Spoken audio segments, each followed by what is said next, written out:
Hey, what's up guys? I figured today I would do a new Zippo trick. Everyone's been patiently waiting. So today I'm using my old custom Zippo. This is an old replica Zippo that has an attached emblem to the front that came off another cheap lighter. So today's move is basically just something I came up with.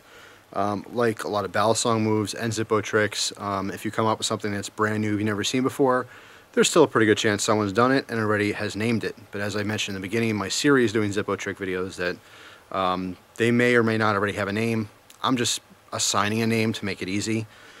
So I'm calling this move Little Birdie, basically because it's an aerial. So with any aerial move, you hear the term more, I believe, in the ballast song community than you do in the Zippo community. But basically it means any trick where it leaves your hand. You're actually letting go of it.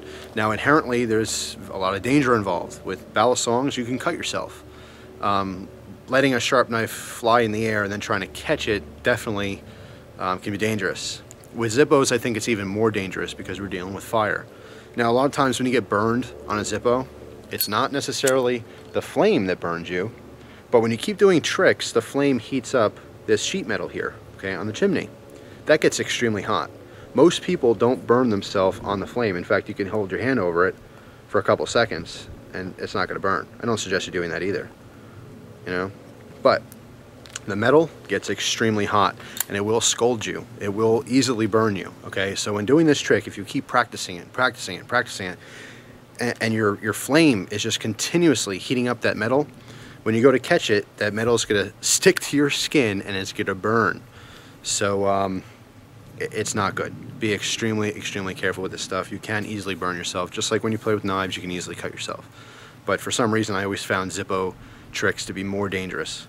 Now, you will also notice I'm outside. Never, ever, ever, no matter how simple or easy, do a Zippo trick inside. It's too easy to drop your lighter on carpet, or even if you're like on a wood floor that's not going to immediately burn.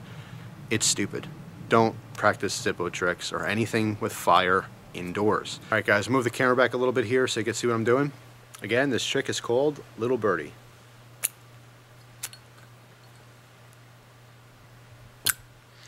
It's really fun once you get the hang of it. The only problem with this trick is that you cannot practice it without lighting the lighter, unless your lighter is lacking fluid. Alright?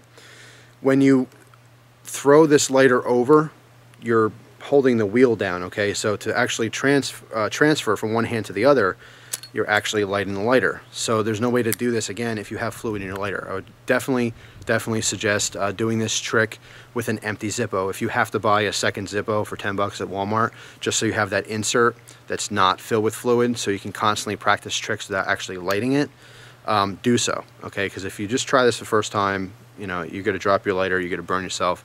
Just be careful, okay? Be very careful with this stuff. So anyway, how this trick starts out is our pointer finger and thumb is pinching our lid. All right, Pac-Man is on his back. What I mean by that is that when you open this up, the hinge is on the bottom, okay? But I always say Pac-Man because it looks like Pac-Man mouth. So hinge is on the bottom. Now remember, you're looking at me. You know what? Here, let me do this. Let me give you this perspective. This is probably easier. All right, if you're righty, this is how you're holding the lighter. You're pinching your lid with your pointer finger and thumb, hinges on the bottom. So the first part of this move is to snap your lighter open by snapping down. Watch just my middle finger, not my thumb. Sliding off my finger into my palm, right? But you want to angle it so it hits your lighter. That will snap it open.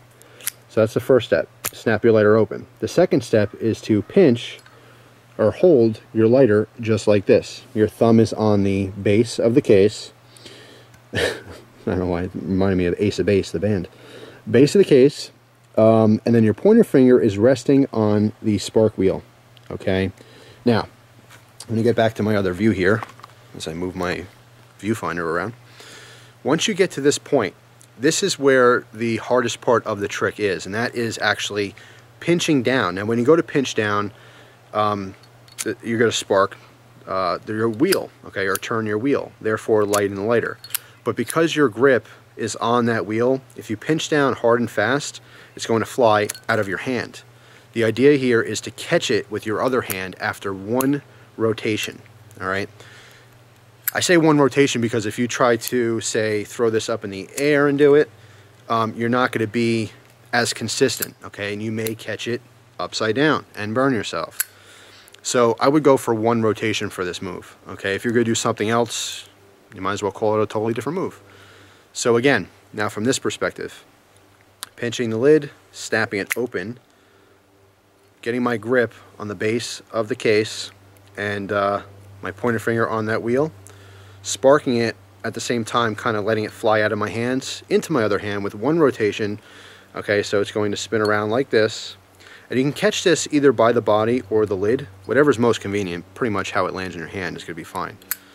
Alright, so step by step again. I'm sorry for, you know, repeating myself here, but I want to make sure everyone knows what I'm talking about. If you saw the beginning of the video and you get it right away, you could shut the video off at this point. I'm just trying to break it down into further details for everyone.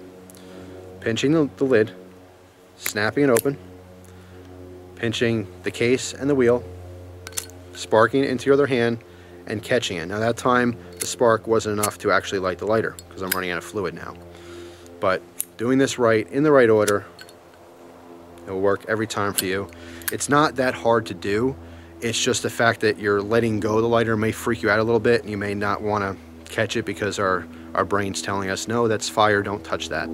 Something we learned early on in life when we grabbed something hot and went, ow, ow, ow, I shouldn't do that anymore. So that's pretty much it, guys. Little Birdie. It's a very, very cool, fun move to do once you get the hang of it. And you can certainly impress your friends. Alright guys, I hope you enjoyed this this new Zippo trick tutorial. Again, this is Little Birdie. It's very fun to do. Once you get the hang of it and you fill your lighter up with fluid, it'll work fine and be very impressive for all your friends. So let's try that again. I can't leave on that kind of a note. Oh my god, I'm running out of fluid. By the way, when you are running out of fluid, here's a little tip. Light your lighter. Okay, I normally would. See the flame here. I'm outside, so I have to deal with wind. But let it stay lit for a couple seconds. All right, this will actually warm up your wick a little bit. So the next time you go to spark it, the success rate of it actually lighting is a little bit better. All right, so another little tip within a video. So now that it's warm a little bit, let's try that again. Now I can't snap it. Wow.